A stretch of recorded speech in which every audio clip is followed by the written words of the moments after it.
and then I wanted to do a review, and and so I decided to try and get it all done today, just like you guys asked, and we'll call it Fruit Trees, a Funeral, and the Loss of a Sunday. Okay?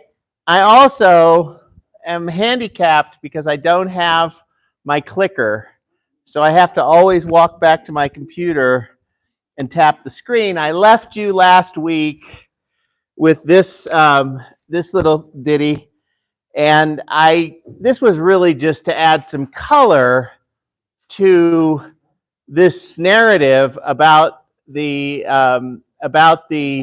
Exodus, and it was not in an attempt to, I'm not trying to teach some new doctrine here.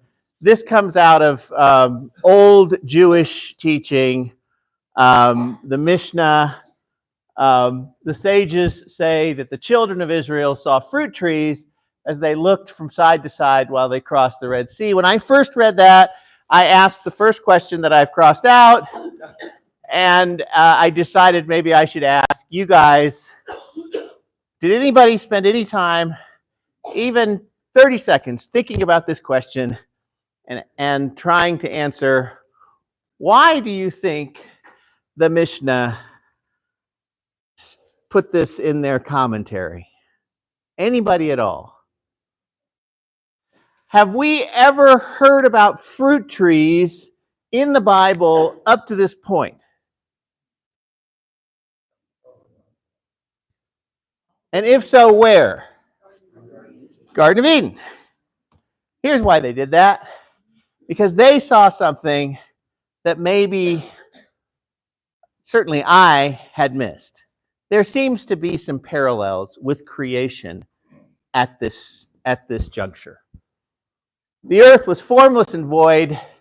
Darkness was over the surface of the deep, and the Spirit of God, the breath of God, the wind of God was moving over the surface of the waters. That's the way the Genesis account starts in chapter 1, verse 2.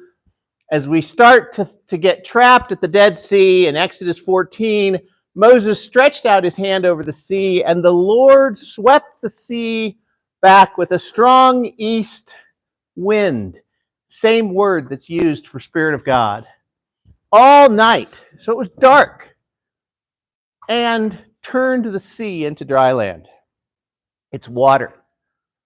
So those Mishnah writers saw something in parallel. Well, that's, okay, a little wacko, but what about this one? Right after that, it says, God said, let there be light, and there was light, and God saw the light was good, and God separated the light from the darkness. In Exodus 14, it says, the pillar, the cloud that was supposed to lead the people during the day, moved between them and came between the camp of Egypt and the camp of Israel. And there was the cloud along with the darkness, and yet it gave light at night. Thus, one did not come near the other. If you read that context closely, it appears as though the pillar of God that was a fire at night and a cloud during the day moved to the back of the peoples and separated the Egyptian camp from the Hebrew camp. And on the Egyptian side, it was dark. And on the Hebrew side, it was light. And just to put a point there, that they have found burnt sand. It takes 3,000 degrees of burnt sand. In a line there, huh? Yeah. Interesting. Okay, so now we got two parallels. Any more? Well, in Genesis 1:6, God then said, let there be an expanse in the midst of the waters, and let it separate the waters from the waters. We understand this to be the sky is the expanse, right? You have the clouds in the sky, you have the sea on the surface of the earth.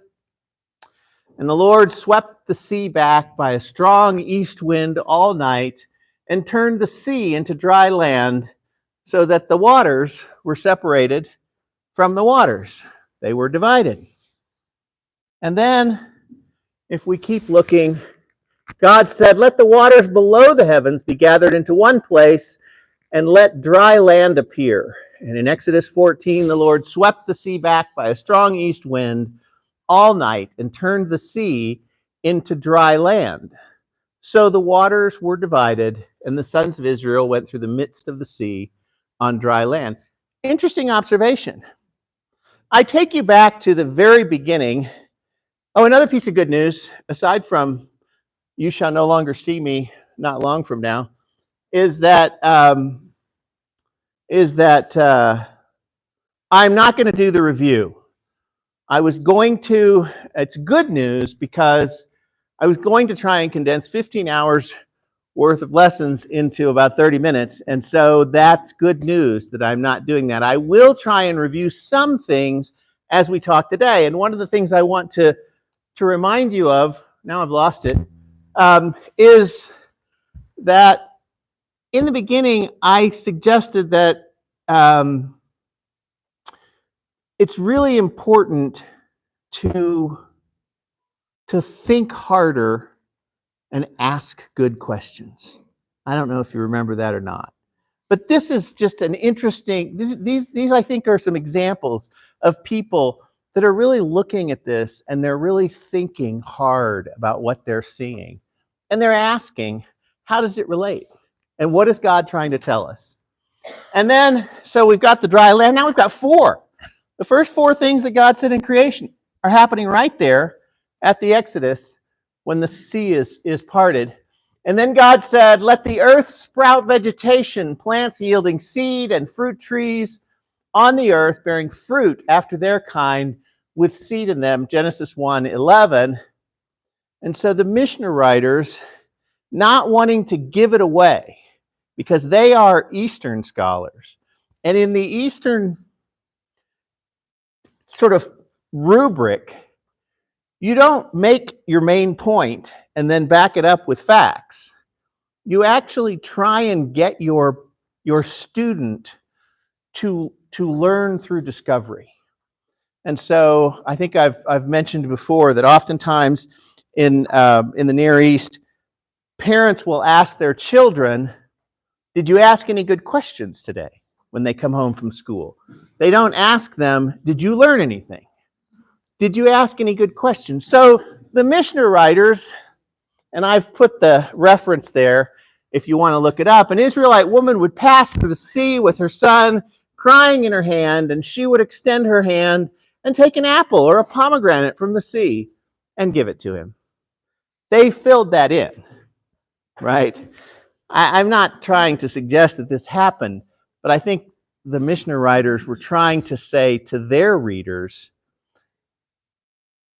look at the similarities. Look at the similarities between Genesis 1 and Exodus 14. Okay, so what time is it? Woo! I did that in 10 minutes. That's the amount of time I gave myself to go through that. So what's the point? The narrative, as I have presented in this class, is that Yahweh revealed himself for the first time using this name Yahweh, and it really was a way of him communicating that he is the one creator God, right? He is the only God, and he created everything. He is the Heavenly Father. And it's fitting that you might see some of these allusions to creation at the end of this narrative. So it affirms him as the one creator. It's also about Israel having to make a deliberate choice to accept that Yahweh is in fact their creator. They have been living in Egypt and in the Egyptian culture for 400 years. And so it is fitting for them to also have the same lesson. Are you going to choose Yahweh as your creator? And it is a narrative about the birth of a nation, which I think is the other great creation that occurs, the miraculous creation of life when things are born. And also throughout this whole narrative, there has been a division, right?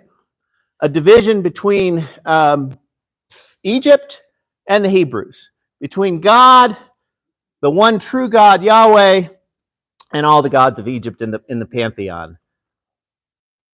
And in this end of this narrative, it culminates here with a world where there's a creator, light, dry land, and breathable air. All four of those things that we just talked about. And at this point, Pharaoh has said, I reject that. And so the division in Pharaoh's world is you deny the creator, you live without light, you live without dry land, and you drown in a sea of chaos. And ironically, that's where Pharaoh was left. And as the curtain closes, as Pharaoh and the undoing of creation unfolds around him, he would recognize that the one he was doing battle with was, in fact, the one creator God. Okay, that was a little diversion just to add a little color to the story. I also gave you this assignment. Consider why Yahweh would think that Pharaoh, this Pharaoh, who is a god, would in fact accept monotheism, that he would reject his own status and power. Also consider what it means for God to say, I'm going to be honored through Pharaoh and his armies. And then we know he kills them. Did anybody think about those things? Ian? That's good. What did you come up with, Ian?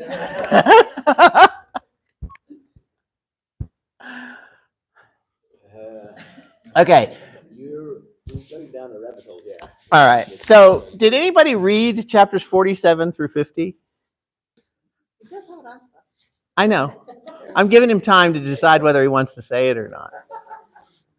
So, okay, we're going to go through a lot of the end chapters of Exodus pretty quickly, and unfortunately, because of time, I looked at my slides and they have a lot of words on them, and not a lot of pictures, and not a lot of yellow questions.